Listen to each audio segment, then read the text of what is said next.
This is Seth MacFarlane. I am here with executive producer David Goodman. Hey! Actor Mike Henry. Hello. And episode writer Kirker Butler. Hi. This is Kirker's first episode for the series. It is. Yay! Yay. Kirker is from Kentucky. For those of us, right. those folks who think that we have a bias against the South. Well, we do, but no. No. He is the only member of the writing staff from a red state, I think. Actually, Mike is from Mike's I'm from Virginia. Is he? Yeah. I'm so bored.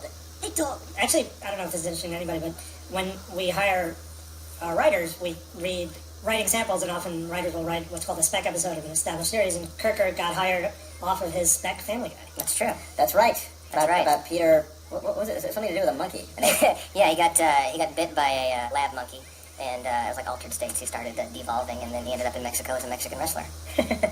And one of the jokes in that spec script ended up on the show at some point. I think on the DVD. On the DVD. Pounding out knuckle children. Oh, that's right. Pounding out some knuckle children. Yeah. That's nasty. Mike, as you know, is the voice of Cleveland, and It's a big episode for Mike. Cleveland and another gentleman who appears in this one.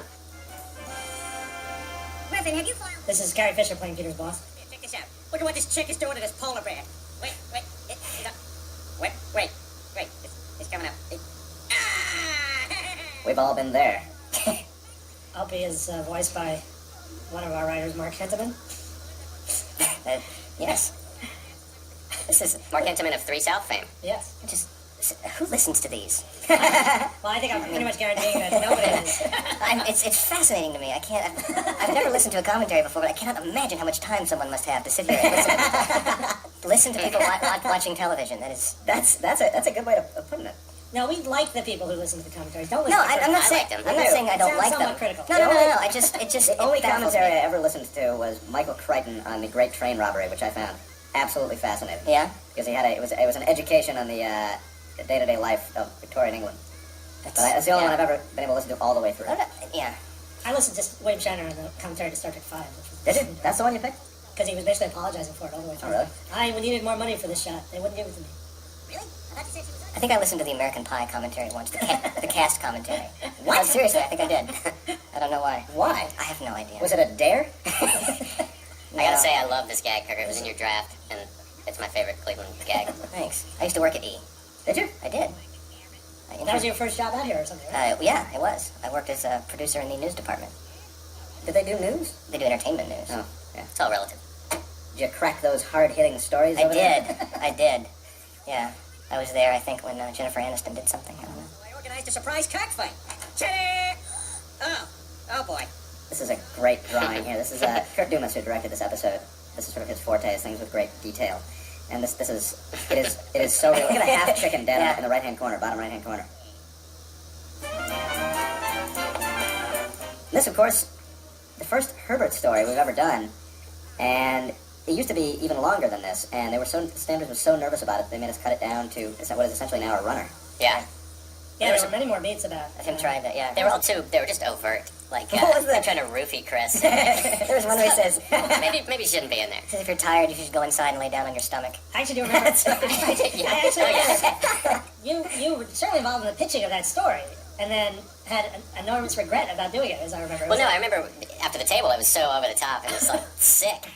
you're afraid your mom was going to yell at you. No. And it is Mike, who has, a reputation among the writers as being probably one of the edgier senses of humor. The fact that he was nervous about doing this story told us something. Anyway. Lately, I guess Stewie's been missing his father. Thank you for my... This gag coming up is so cool looking. Now that CGI has become a little less expensive, our overseas studio, Sun Woo, sent this amazing. We have a lighting on that.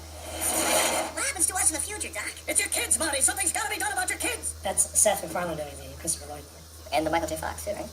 Oh, that's right. And the the girl, girl. too. Brian, Stewie. Quagmire, Tom Tucker. Wow, what's with the life preserver? Oh, that's a reference. Yeah, to the future. Jork thinks he's going to drown. Oh! I have a friend. Sorry. I have a friend who had scleroderma when he was a kid. So What? Scleroderma? What's that? I don't know. Skin, something to do with skin. skin. It sounds like. He's got a flux capacitor in his forehead. This vein sticks out. Oh my God! It's really tight skin. Yeah, that's something, huh? Yeah. There was more dialogue here, too, about what Chris should do for Herbert. Do you remember it? I don't remember Peter saying... Oh yeah. What, it was like, no matter what, you suck it up and... Yeah, keep sucking it up. If he wants you to do a job, you give him the best job you've ever given. Yeah. Suck it up, yeah. This, you know, but it's worth knowing. Like Herbert he was deliberately made the oldest, most decrepit character in the neighborhood because he clearly is incapable of doing anything. He's just too frail, and that was deliberate. So, well, that was the thing. He's pretty harmless. He may have these fantasies about doing it, but there's really nothing he can do. And he was generally just a pervert until one pedophile joke flew in the room, and then. And originally he was going to be the school bus driver, wasn't he? Don't forget to pay the toll. Come on, get on. Hold on, see if I got some change for you. I can just put my stuff. This is our second Transformer gag. You were at some sci-fi convention. They were asking, "You gonna do another Transformer gag?" And we did. I remember the year I got Soundwave for Christmas. I just damn near went berserk. Yeah, go ahead, laugh it up. All right. It's a great, wonderful memory from my youth, you fuckers. No, I'm not laughing. I know. I think it's sweet. I think it's sweet. I still have my snow speeder. Do you? I do. That's In a glass case. In a glass case. Wow. Like the dork I am. I don't have anything dorky. No. I just want to say for the record, I don't know what any of these things are. David has a bowl of spaceships in his office. I do. Yeah. A bowl of spaceships. Actually pretty cool. You started out by trying to insult me, but then you're like, no, you know what? That's pretty cool. No, I actually wish those were mine. I hope that those are willed to me should something happen to you. That looks nothing like Fenway Park. Danny Smith. Kirk is referencing the fact that Danny Smith. I looked at the talked to the photograph. animators and felt that that really didn't look anything. It looks exactly like the photograph he gave him. Danny's a Red Sox freak, for those who might not know A that. couple of Red Sox freaks on Alex Sulkin, and then there were, Sheridan the Sox man. and then there was all that Yankees Red Sox thing going on. I had no idea. Yeah. Some baseball crap. A couple of these gestures we had to cut out. If you watch this on TV, there's a quick cut in the middle of this to Peter and Stewie, and it's because we weren't allowed to show Quagmire miming putting his arm halfway up a girl's vagina. Yeah, who wouldn't react that way? It's a great line. I tell you, Tuesday afternoon is not exactly their A squad. I actually saw bullet wounds. It can't just take them places you want. I like great drawing in this episode. It's one of these episodes where, sometimes when a show comes back from overseas, it just looks only so-so. This is one that clearly their A team just was on this, because it's just a beautifully drawn half hour. Hello? Hey, Dad. It's me. Seth Green doing the voice of Jesus. Young Jesus. Young Jesus. I think we should do more Jesus jokes. Now there was a Sanders note here, which is kind of interesting. Yeah. That God says, "Come on, baby, it's my birthday." That's right, she has to say the no. So where were we? Right about here. Ah, come on, baby, it's my birthday. No. And she's, that no was added by, you don't really need it for the joke, it was added to appease broadcast standards, because apparently they wanted to make it clear that God was not going to have unprotected sex. With his wife. With his wife. Or yeah. I guess second or his wife. mistress. Second wife, Mistress. A lady. I guess it was a lady. Could be a live-in. Friendly lady. What's wrong with you? Wait, Lois, don't move. Stewie's loving this. See if she's got any cash on her. Going to Get the wife beating level. Peter beats his wife level. This is hilarious. Yeah, I love this. I love this, her walking out with the pants around her ankles. I mean, is that all whoever drew that, Seth, or did you pretty much direct No, this one? this was That right there. Kirk Dumas. This was, and I feel horrible. I can't remember who did this act of the board, but this was all in the storyboards. It was very, very thoroughly acted out. I love it when you get boards that have jokes on them, like Yeah. that's funny staging of things. Did you do all this laugh in one take, Seth? If I never have to do it again, I was sweating and exhausted after this thing. So they didn't reuse any, or it was all. No, fresh. it's all the way through, start to finish, and I I think my favorite shot is coming up, which is just them eating burgers somewhere. It's just that Yeah. the added time for me just makes that even funnier. This woman is drowning somewhere.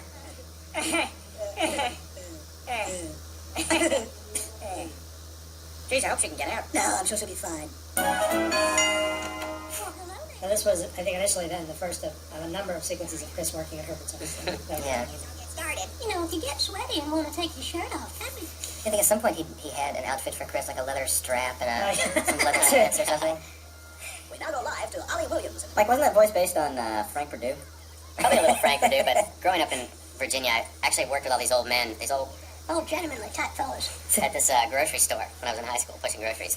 So the voice was pretty much from those guys. I love the additions of slugs. Yeah, she Or said. not slugs, what are they? Leeches. Leeches, Leeches. You can't talk to him like that. Nice little touch. Stewie's dressing like Peter now. Stewie, you go into your room. I think not. Dad's got my back. Yeah, Stewie, she looks... This scene coming up, this peanut butter jelly scene, which I am astonished at how people responded to this. We would go to this bar in Hollywood, this karaoke bar called the Brass Monkey, and they used to play this bit from the internet with this banana doing this, and they would play it so repetitiously that it would just get incredibly annoying. And one of our writers who goes beveraging with us pitched that maybe we throw it into the show. took months to track down the rights to license a song. Yeah. If you could Why a banana? I have no idea. They played it between karaoke songs. Peanut butter jelly! Peanut butter jelly with a baseball bat!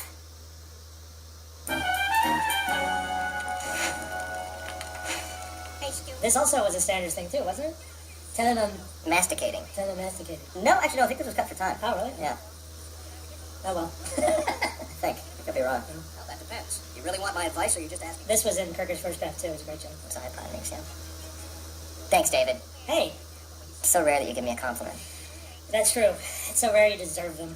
That is also It's true. getting dark in here. We rib each other a lot in the room, as you guys can tell. That's a great love piece, that, piece yeah. of animation. That He's is. just going berserk. A little crazier than we normally go with our visuals, but here's where we really stick it to the Disney. Look at that. Look at that. They've lost money. They're not doing well financially, no. and we're enjoying a laugh over that. Little shot at Halle Berry's car accident. Yeah, Halle Berry. They Sorry. gave her the Oscar after she hit someone with her car and then walked away. Nice little Michael Jackson joke Yeah. coming up. Michael Jackson's coming right at me. Coming right at him. Little quick joke there. I love poo on the t-shirt. Hey, Stewie, they got... Stewie? Oh my God, he's gone! Has anyone seen my son? There used to be a whole run here about, Him deciding what yeah, he's gonna do. yeah, I gotta go look for Stewie. Oh my God, there's a guy selling fried dough. Okay, I'm gonna eat some fried dough, then I'm gonna go look for Stewie. Oh my God, a mime. Oh, yeah. Okay, I'm gonna watch the mime, then I'm gonna go eat some fried dough, then I'm gonna go look for Stewie. And it just went on and on. Oh, one of my feet is bigger than the other. Okay, I'm gonna look at my feet, I'm gonna watch the mime, eat some fried dough, then go look for Stewie.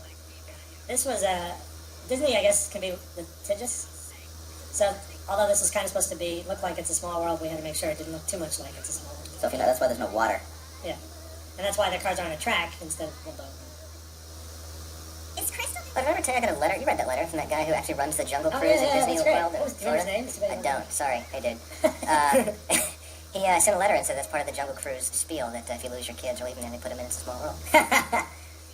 This is one of our shots at Kim Cattrall. Cattrall. Most of the writing staff hates Sex in the City. I think I'm the only Kim Cattrall doesn't deserve that. She's a lovely Sure she woman. does. Come on. Oh boy. Oh, okay, here we go. This coming up, a vocal performance by Mike Henry that is nothing short of brilliant. I think maybe one of the high points of when you read our scripts out loud at a table right before they go into production. So much. Mike sang this song at a table. Unbelievable. Amazing. There's so much feeling in this. You almost root for Herbert Yeah. to get at least a wink from Chris. You want it? Yeah. I wanted to see them have sex. I felt he'd put in the time. These are the, for those who care, the arrangements from the movie that were beautifully played by our Little Shop of Horrors in place. Little Shop of Horrors, yeah.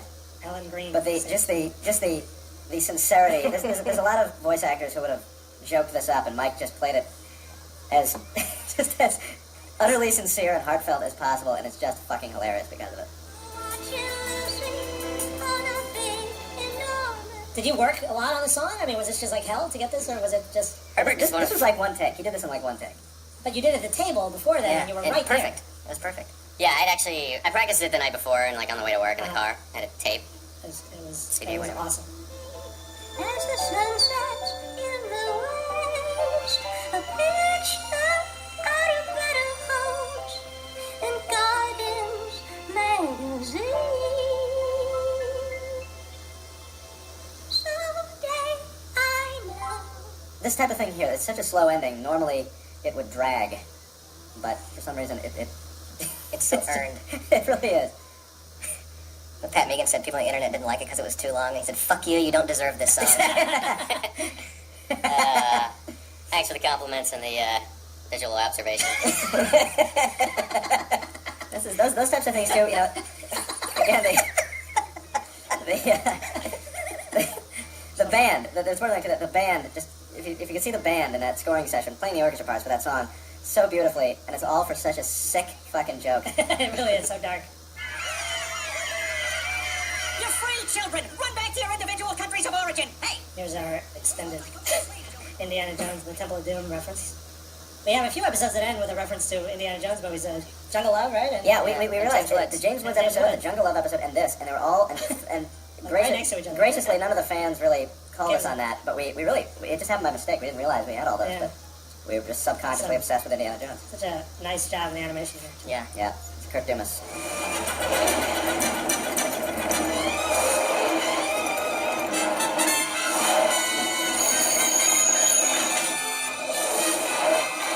Isn't that reversed from the movie? It is reversed. That's also sort of. It's Yeah, not part of- exactly like the something movie. that's You necessary. can't really make it exactly like the movie. Yeah.